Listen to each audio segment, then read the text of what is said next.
Olá, boa tarde, seja muito bem-vindo. Nós estamos ao vivo, são 14 horas e 30 minutos pontualmente, pelo horário de Brasília. Eu sou o Kleber Werneck e a partir de agora você confere comigo as principais notícias nesta edição da tarde do Redação HIT.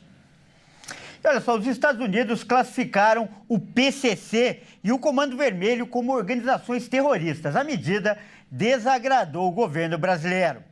O secretário de Estado americano Marco Rubio disse em um comunicado que o Comando Vermelho e o PCC são duas das organizações criminosas mais violentas do Brasil. Rubio afirmou ainda que juntas comandam milhares de integrantes e orquestraram ataques brutais contra policiais brasileiros, funcionários públicos e civis. Ainda segundo o comunicado, a influência delas e suas redes ilícitas se estendem muito além das fronteiras do Brasil. O presidente Lula havia reiterado sua oposição a essa medida ao seu colega americano Donald Trump durante visita a Washington há 3 semanas. O principal adversário eleitoral do petista para as eleições presidenciais de outubro, o senador Flávio Bolsonaro, se manifestou favorável à medida há apenas 2 dias após ser recebido de forma privada por Trump no Salão Oval. Com a chegada de Trump à Casa Branca em janeiro de 2025, os Estados Unidos começaram a classificar como terroristas organizações criminosas como os cartéis mexicanos de Sinaloa e Jalisco Nueva Generación, além do grupo venezuelano Tren de Aragua. Segundo os Estados Unidos, essa designação permite ampliar todo tipo de operações, policiais, de inteligência e de contra-terrorismo, contra os líderes dessas organizações e seus interesses em qualquer parte do mundo. Enquanto países como Brasil e México demonstraram oposição a essa classificação, outras nações da América Latina se mostraram favoráveis a seguir os passos de Trump, como o Equador e Honduras. Olha, o presidente Lula ainda não deu uma declaração oficial sobre o assunto, mas em uma entrevista para portais de notícias, ele disse que está decepcionado e que teme uma intervenção militar aqui no Brasil. O presidente Lula afirmou estar triste e decepcionado com o anúncio dos Estados Unidos. O grande medo do presidente é acontecer com o Brasil o mesmo que aconteceu com a Venezuela, já que o secretário dos Estados Unidos, Marco Rubio, informou que os criminosos brasileiros são terroristas e que os americanos podem sim fazer uma intervenção. Segundo Lula, o Comando Vermelho e o primeiro comando da capital, o PCC, que foram as duas facções avaliadas pelos Estados Unidos, são de fato terroristas, mas para cidadãos que moram em periferias, e que isso seria combatido internamente. O presidente defende a soberania do Brasil e pede que o governo americano comece o combate ao crime entregando os foragidos que moram lá. E para falar mais sobre esse assunto que vem causando muita polêmica hoje, nós vamos conversar com um especialista. Olha só, nosso convidado é o professor Frederico Afonso, ele que é especialista em Direito Constitucional e também Direito Internacional. Boa tarde, professor Frederico, seja muito bem-vindo. Sempre um grande prazer recebê-lo em nosso jornal. Boa tarde, Kleber. Boa tarde à nossa audiência. Uma boa sexta a todos. Professor, sempre com o seu estilo bastante didático, eu primeiro peço uma avaliação. Essa classificação de grupo terrorista para as facções criminosas do Brasil, ela se justifica do ponto de vista do direito e das relações internacionais? Bom, vamos lá, Kleber. A pergunta ela é extremamente difícil de responder. Acho que todas as vezes que eu tive oportunidade, é a primeira vez que eu respondo assim. Inicialmente, a gente tem que ter em mente, o Brasil deve combater qualquer que seja a facção criminosa. PCC, o Comando Vermelho, com absoluta firmeza, com cooperação internacional, mas a gente não pode confundir cooperação com relativização da soberania, né? Então, a classificação americana ela produz efeitos concretos, sobretudo financeiros. Efeitos penais, efeitos diplomáticos, mas, para começar, não é por si só uma autorização para intervenção militar. Acho que isso é importante analisar antes da própria pergunta. Sob o ponto de vista político-criminal, é compreensível que os Estados Unidos vejam o PCC e Comando Vermelho como ameaças transnacionais graves, né? São organizações violentas, com atuação econômica, prisional, territorial, internacional, isso é indiscutível, principalmente ali na Tríplice Fronteira. Mas a sua pergunta fala, e do ponto de vista técnico, jurídico, eu penso que é necessário uma cautela. Terrorismo é uma coisa, crime organizado é outra, são categorias, não são categorias idênticas, são categorias diferentes. O terrorismo clássico tem uma finalidade política, ideológica, religiosa, muitas vezes, ou de intimidação institucional. O Comando Vermelho e o PCC possuem algumas dessas características. Eles são essencialmente organizações criminosas voltadas ao domínio de mercados ilícitos, como a gente vê na Operação Carbono, lucro, lavagem de dinheiro, tráfico de drogas, tráfico de armas, controle territorial, né? Então, assim, sendo objetivo, a classificação se justifica dentro da lógica jurídica dos Estados Unidos, porque até são eles que estão usando seus próprios instrumentos de segurança nacional, as questões das sanções internacionais, né? Eu, particularmente, entendo que a classificação ela é adequada em que pese uma série de opiniões divergentes, né? Muitos entendem, né, que para o Brasil a classificação mais adequada seria a de crime organizado transnacional, mas quando você pega particularidades do terrorismo, o PCC e o CV se coadunam, se enquadram nessas categorias. E, professor, no início da sua resposta, você citou bem o risco ou a possibilidade de uma intervenção. E o que mais tem se falado hoje é sobre essa possibilidade, inclusive comparando o Brasil à Venezuela. Qual a sua avaliação? Qual, na sua opinião, é o risco de acontecer algo parecido aqui no Brasil, como aconteceu com Nicolás Maduro na Venezuela? Bom, tecnicamente, a classificação por si só não autoriza intervenção militar, isso tem que ficar claro desde o início, né? Uma coisa é o governo americano aplicar sanções, bloquear bens, restringir aí as transações financeiras, como falaram, negar vistos, né? Ampliar a cooperação de inteligência. Outra coisa muito diferente é realizar uma ação coercitiva em território brasileiro, né? A lei americana não autoriza isso. Quando você traz Venezuela, Kleber, aqui para o nosso bate-papo, é complicado. Sob o ponto de vista do direito internacional, a ação na Venezuela não teve respaldo, né?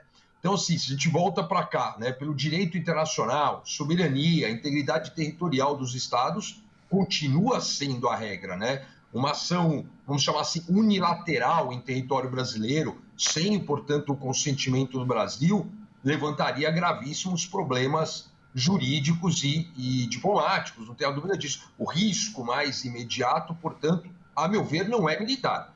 O risco mais imediato é financeiro, diplomático, político, né? Aumento aí da pressão sobre o governo brasileiro, sobre bancos, empresas, operadores financeiros, né? E pessoas eventualmente vinculadas a essas facções. Então, eu penso que o Brasil ele tem obrigação de cooperar ao combate ao crime organizado, especialmente em lavagem de dinheiro, tráfico de armas, drogas, a chamada inteligência financeira, né?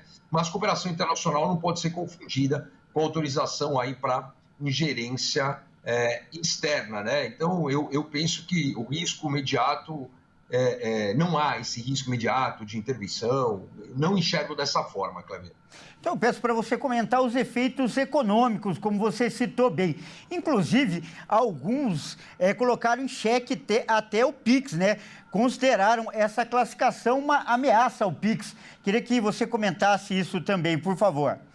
Kleber, não enxergo a ameaça do PIX, né? Pode haver efeitos econômicos, espera-se que realmente haja esses bloqueios financeiros, o congelamento, né? O sufocamento financeiro da organização criminosa, agora denominada a partir de 5 de junho como organizações terroristas, principalmente perante, então, os Estados Unidos, né? Mas acho que a gente não pode dramatizar aí além da conta, né? O alvo direto da medida não é o PIX em si, o alvo são pessoas, empresas, intermediários, operadores financeiros e estruturas econômicas que possam aí movimentar recursos ligados ao PCC, recursos ligados ao Comando Vermelho. O que eu entendo que pode acontecer na prática, né? A gente tem uma notícia de 24 horas, então é muita coisa ainda incipiente, é o aumento de exigências de conformidade. Então, bancos, as fintechs, né, que hoje, principalmente o PCC, tem uma operação, e muitas fintechs têm operações lícitas ou com aparência, né, de listas, né? Então, corretoras, as empresas de logística, comércio exterior, tudo, combustíveis, essa rede de lavagem de dinheiro, é essa questão que passa a ser mais cobrado em relação à origem e ao destino dos recursos. Então, eu penso aqui que, com todo respeito, a preocupação com o PIX, ela aparece porque ele é um sistema de pagamento muito amplo, instantâneo, usado por milhões de brasileiros, mas não se deve dizer que os Estados Unidos podem aí simplesmente bloquear o PIX, né? O que pode ocorrer é uma pressão aí regulatória, alguns questionamentos, exigências aí de rastreabilidade e maior vigilância sobre as transações suspeitas. Tá certo, então nós acabamos de conversar com o professor Frederico Afonso, ele que é especialista em Direito e Relações Internacionais. Professor, muito obrigado mais uma vez por essa brilhante participação. Obrigado, Kleber. Bom jornal para todos. Grande abraço. E olha só, agora um alerta importante. Acaba nesta sexta-feira o prazo para a entrega do imposto de renda. E hoje também acontece o pagamento do primeiro lote de restituição. O prazo para a entrega do imposto de renda acaba hoje. A Receita Federal espera receber 44 milhões de declarações do IR até meia-noite desta sexta. Ainda faltam 4,1 milhões de contribuintes entregarem suas declarações. A opção de declaração pré-preenchida pode ser uma boa opção para quem ainda não entregou o documento. Dessa maneira, as informações aparecem automaticamente no sistema. Vale lembrar que quem não enviar o documento até o fim do prazo estará sujeito a uma multa por atraso de R$ 165,74, o correspondente a 20% do imposto devido. Os especialistas orientam as pessoas a enviar o formulário, mesmo que esteja incompleto, faltando algum documento. Isso porque, se for necessário, é possível fazer uma correção após o prazo de entrega. O tempo é de até 5 anos para retificar a declaração, desde que o documento não esteja sob a fiscalização da Receita Federal. Outro detalhe importante é ter atenção e verificar se haverá alteração no valor do imposto a pagar após o envio da correção. Nesta sexta-feira, o primeiro lote de restituições do imposto de renda começa a ser pago.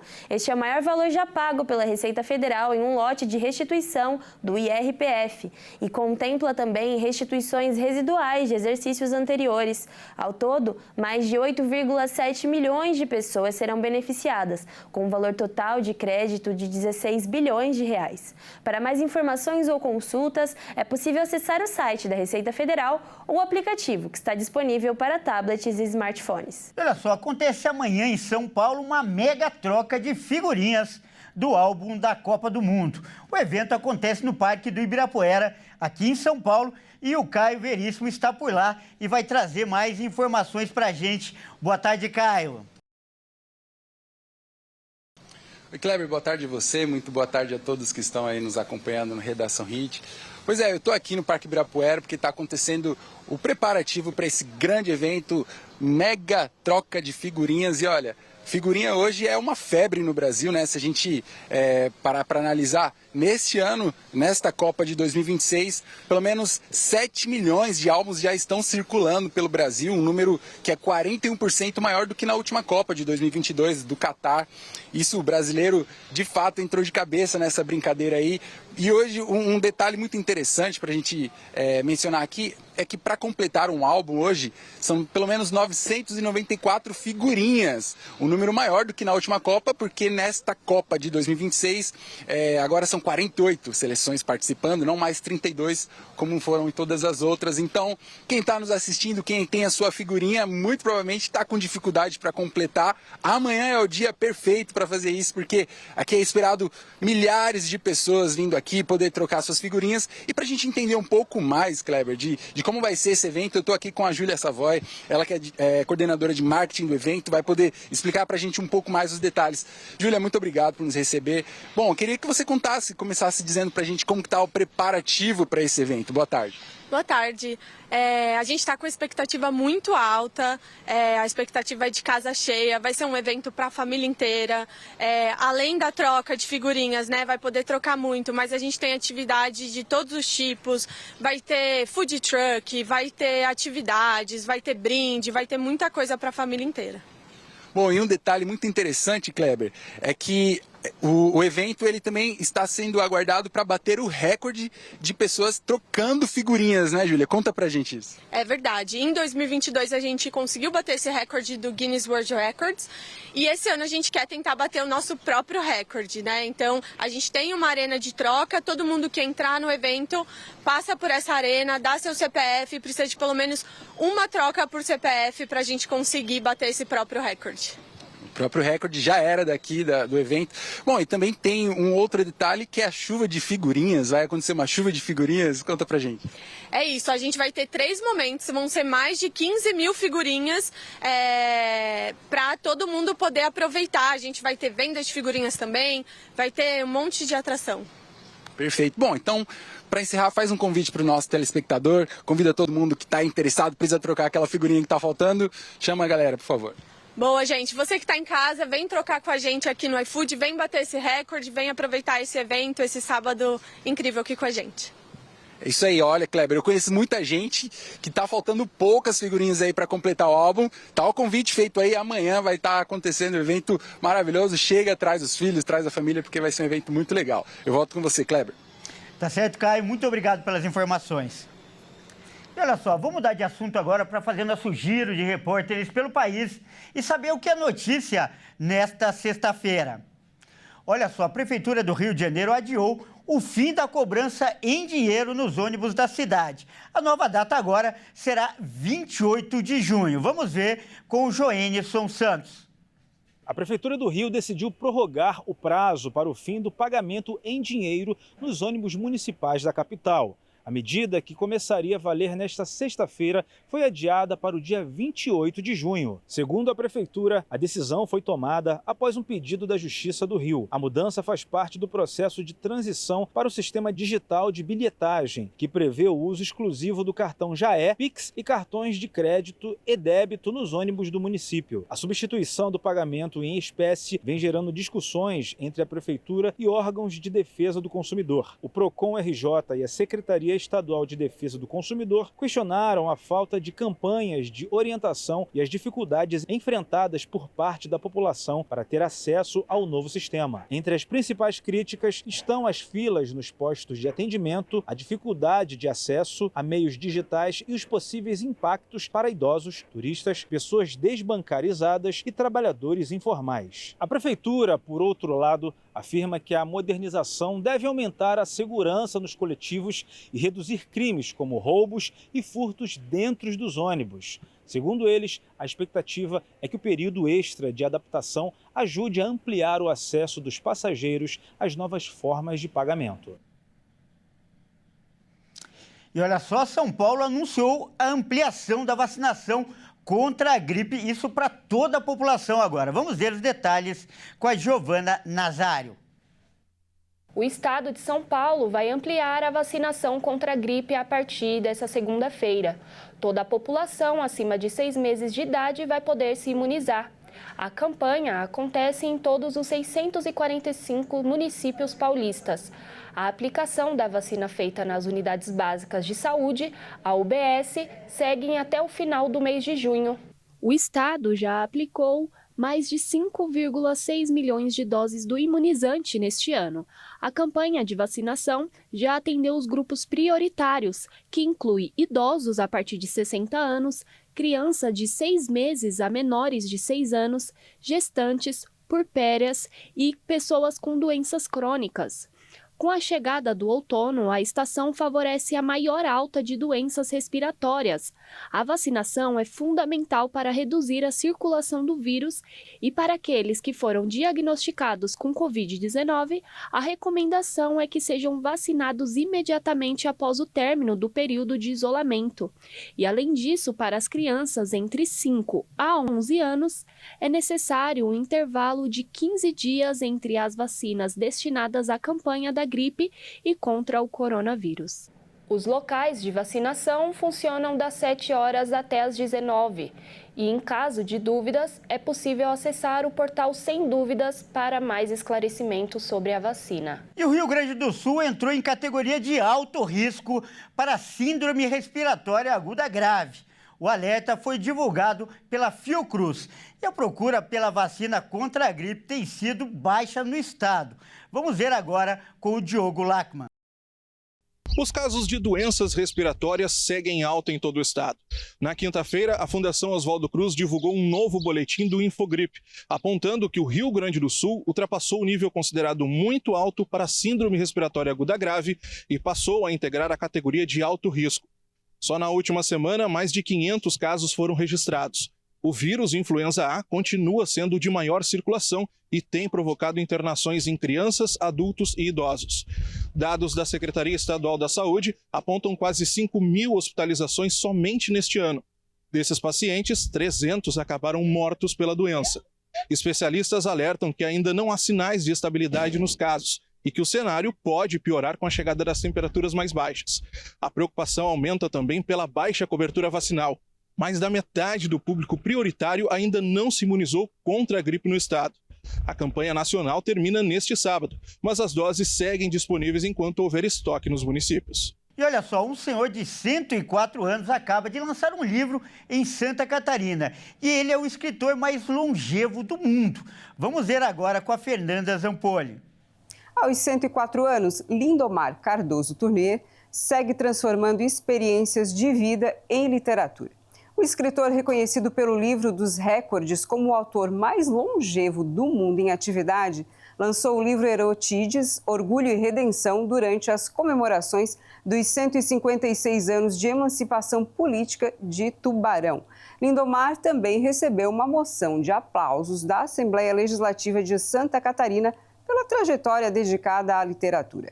Natural de Lauro Miller, o escritor mora em Tubarão desde 1955 e a carreira literária começou após a aposentadoria, com o lançamento do livro Albertina, em 1997. Desde então, já são 22 obras publicadas. Mesmo com limitações físicas, Lindomar continua produzindo. Como a escrita manual ficou mais difícil, ele passou a gravar ideias e pensamentos para transformá-los em texto posteriormente. O escritor é membro fundador da Academia Tubaronense de Letras e segue sendo referência cultural em Santa Catarina.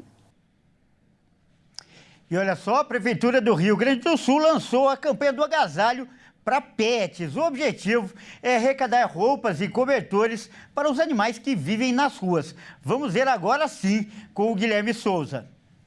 Com a chegada do frio, os cuidados precisam se estender também aos pets. Pensando nos cães e gatos que vivem em situação de vulnerabilidade, a Prefeitura de São Leopoldo, na região metropolitana de Porto Alegre, lançou a campanha do agasalho Pet.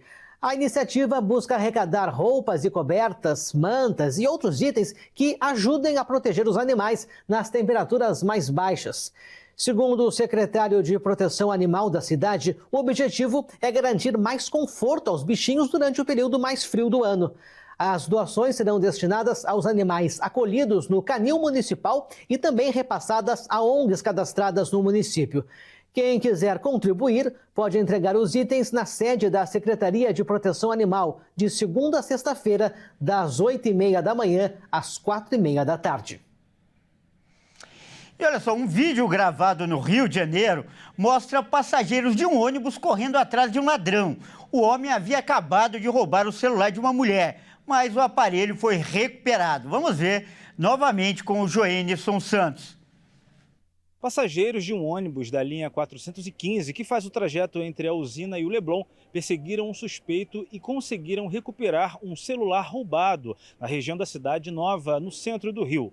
O caso ganhou repercussão nas redes sociais após vídeos mostrarem a mobilização dos passageiros. Segundo relatos, a vítima havia pegado o telefone para avisar a mãe que estava bem quando o suspeito entrou no coletivo e arrancou o aparelho das mãos dela antes mesmo das portas se fecharem. 2 passageiros decidiram correr atrás do homem na tentativa de recuperar o celular. De acordo com testemunhas, os homens alcançaram o suspeito por alguns instantes, mas ele conseguiu escapar. Durante a fuga, fuga, o criminoso jogou o celular no chão e o aparelho foi recuperado e devolvido à dona. Enquanto a perseguição acontecia, outros passageiros pediram ao motorista que esperasse o retorno dos dois homens que haviam deixado mochilas e pertences dentro do ônibus. Quando eles voltaram ao coletivo, foram recebidos com aplausos. Um dos homens que participou da perseguição afirmou que decidiu ajudar porque já tinha sido vítima de roubo dentro de ônibus anteriormente. A Polícia Militar foi procurada, mas não se manifestou sobre o caso até o momento. Olha, e agora a gente vai para um rápido intervalo e daqui a pouco eu volto com mais notícias para você. E veja a seguir, foguete explode durante testes nos Estados Unidos. E ainda, os confrontos das oitavas de final da Copa Libertadores. Nós voltamos já.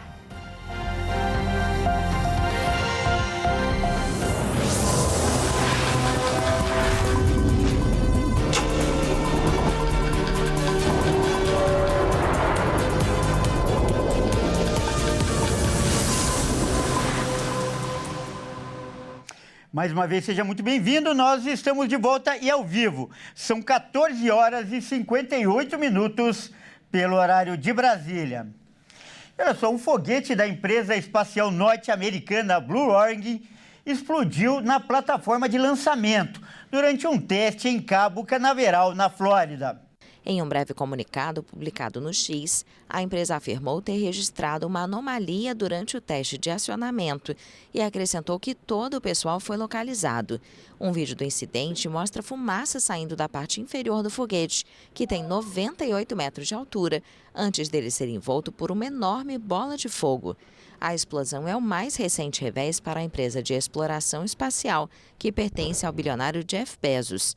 O foguete New Glenn está no centro das ambições espaciais do grupo.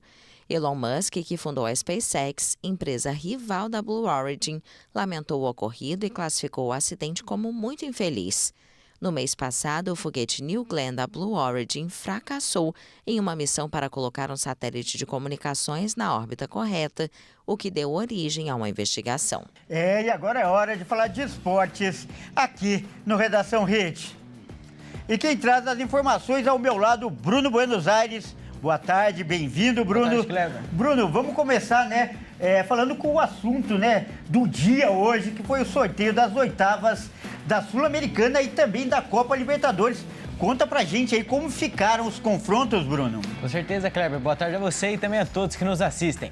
Bom, na sede da Comebol, em Luque, no Paraguai, foram definidos os confrontos da Sul-Americana e também da Libertadores. E já teremos brasileiros se enfrentando. Vamos conferir. Os confrontos das oitavas de final das Copas Sul-Americana e Libertadores foram definidos em sorteio na sede da Comebol em Luque, no Paraguai. Na Sul-Americana, os confrontos ainda não foram realmente definidos, já que as oitavas terá os vencedores dos playoffs, que são os segundos colocados de cada grupo, enfrentando os times que ficaram na terceira colocação da Libertadores, mas que já conheceram seus possíveis caminhos na competição. Na chave da esquerda, o vencedor dos playoffs de Boca Juniors e O'Higgins enfrenta o Recoleta do Paraguai. Já o vencedor de Bolívar e Grêmio enfrenta o São Paulo. O vencedor de Santa Fé e Caracas enfrenta o tradicional River Plate. E o ganhador de Independiente Medellín e Vasco joga contra o Olímpia. Já no lado direito, podemos ter mais confrontos brasileiros. O vencedor de Sporting Cristal e Bragantino enfrenta o Atlético Mineiro. O vencedor de Universidade Central da Venezuela e Santos encara o Macará do Equador. O ganhador de Nacional e Tigre joga contra o Montevideo City. E quem passar de Lanús e Cienciano enfrenta o Botafogo, time que teve a melhor campanha na fase de grupos. Já na Libertadores, não tem playoff. Todos os times já conheceram seus caminhos. No lado esquerdo, o Estudiantes vai enfrentar a Universidade Católica. O Corinthians vai enfrentar o Rosário Central. Logo nas oitavas, já teremos confronto brasileiro. Cruzeiro e Flamengo vão se enfrentar, assim como Tolima e Independente Del Valle. Já no lado direito, o Mirassol busca continuar fazendo história na sua primeira participação em um torneio continental. E para isso, vai precisar passar agora pela LDU. Já o Palmeiras vai enfrentar o Cerro Porteño para tentar chegar em sua segunda final consecutiva. O Platense encara o Coquimbo Unido. O Fluminense enfrenta o Independente Rivadavia em uma revanche da fase de grupos desta mesma edição. É, promessa de grandes jogos, mas só depois da Copa, né, Bruno? Com certeza. Bom, por falar em Copa, vamos mudar de assunto agora para falar de seleção brasileira, porque assim como ontem, hoje, nós tivemos jogadores falando com a imprensa e isso deve ser até a Copa. Quem foi que falou hoje, Bruno? É, Kleber, um deles foi o Matheus Cunha, atacante do Manchester United e também da seleção brasileira. Ao ser perguntado sobre o número da camisa que ele vai usar na Copa do Mundo, o atacante brincou e disse que isso é irrelevante. Vamos ouvir o atacante. Eu acho que o assunto de número é muito irrelevante para onde nós chegamos. Eu acho que é tão gratificante poder vestir essa camisa e realizar o nosso maior sonho, assim como eu sempre falo, fico batendo nessa tecla, mas é muito verdade, é muito sonho, assim como creio que muito para vocês estarem aqui fazendo essa coletiva, para nós não tem algo maior do que poder realizar esse sonho e pouco importa o número que você está usando. Eu acho que vestir essa camisa, voltar, a gente viu a reação dele por voltar, alguém tão grande por tantas convocações e demonstrar todo esse orgulho de estar de volta. Eu acho que as questões de números ficam completamente fora do nosso alcance. O número que tiver lá na camisa, a gente vai ser com o maior orgulho possível. E toda essa polêmica, né? Só para lembrar, é que o Matheus Cunha é o camisa 10 no clube dele lá no Reino Unido, que é o Manchester United, não é, Bruno? Isso mesmo. E, Bruno, além do Matheus Cunha, quem mais falou com a imprensa hoje pela manhã? Foi outro atacante, Kleber, o Ryan, revelado no Vasco, que hoje joga no Bournemouth da Inglaterra. O jovem disse que vem recebendo bastante conselhos dos mais experientes do grupo para sua primeira Copa do Mundo, em especial do volante Casemiro. Vamos ouvi-lo. O Casemiro, o Danilo, eles conversam sempre com a gente, comigo, com ele, que a gente é o mais jovem do grupo. Então, como a gente tem 19 anos, a gente tem muito a trabalhar ainda, muito que aprender.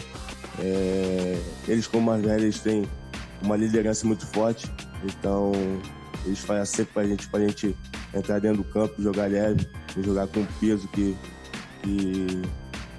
tem o Brasil, né? Porque a gente 19 anos tem que entrar no campo, fazer o que a gente sabe fazer de melhor, então quer ajudar a seleção brasileira, mas o Casemiro é uma grande liderança pra gente. O Kleber, essas foram as informações do esporte, mas às 18h30 eu volto com mais. Até lá. Tá certo, Bruno. Muito obrigado pelas informações e até mais.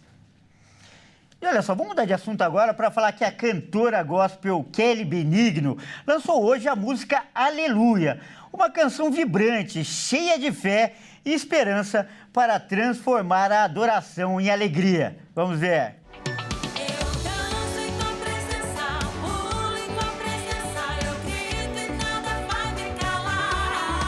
Você pode começar seu dia com essa canção, entendeu? Levanta já, ó, tô felizão.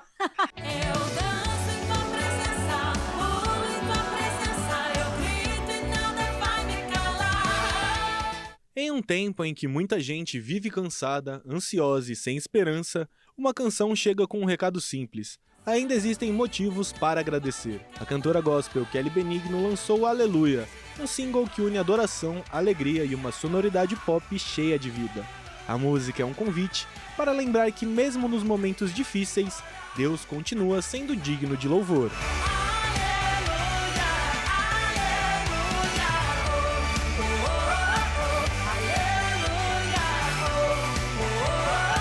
Aleluia também marca uma nova fase na carreira da artista. Conhecida por canções mais congregacionais, Kelly aposta agora em uma atmosfera mais leve, moderna e dançante, sem deixar de lado a essência da mensagem cristã. O lançamento veio acompanhado de um videoclipe com estética jovem, em momentos de celebração, ao lado do Ministério de Dança da Igreja Internacional da Graça de Deus. A proposta era transmitir visualmente a mesma alegria presente na letra da música.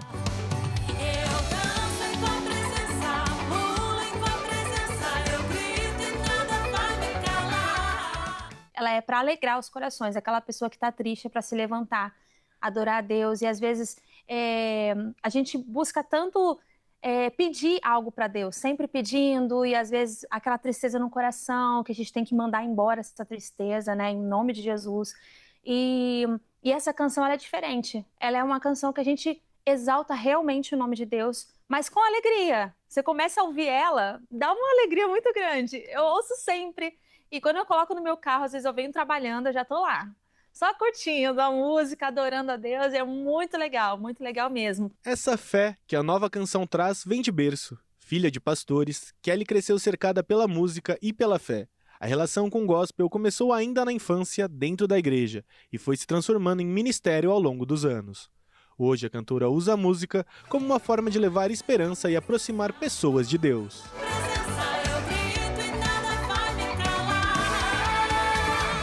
Então, desde os meus 3 anos, meus pais se converteram quando eu tinha 3 anos. Então, eu já cresci ali fazendo parte de coral infantil. Então, eu sempre gostei de cantar. Eu estudei numa escola, quando eu era mais novinha, que tinha essa parte de coral também. E eu já participava e eu queria ser a principal para cantar, mas eu tinha muita vergonha. Mas eu queria cantar, entendeu?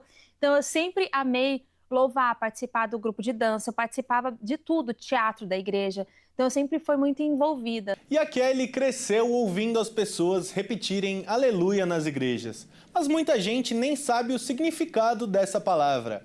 Aleluia vem do termo hebraico haleluia. Quer dizer louvem a Deus ou louvado seja o Senhor. Mas agora ninguém vai mais esquecer, porque ela conseguiu transformar essa expressão em música. Com uma mensagem de fé, gratidão e esperança, aleluia chega como um lembrete de que a adoração também pode ser leve, feliz e cheia de vida. E é justamente essa alegria que Kelly Benigno quer compartilhar com o público através da música.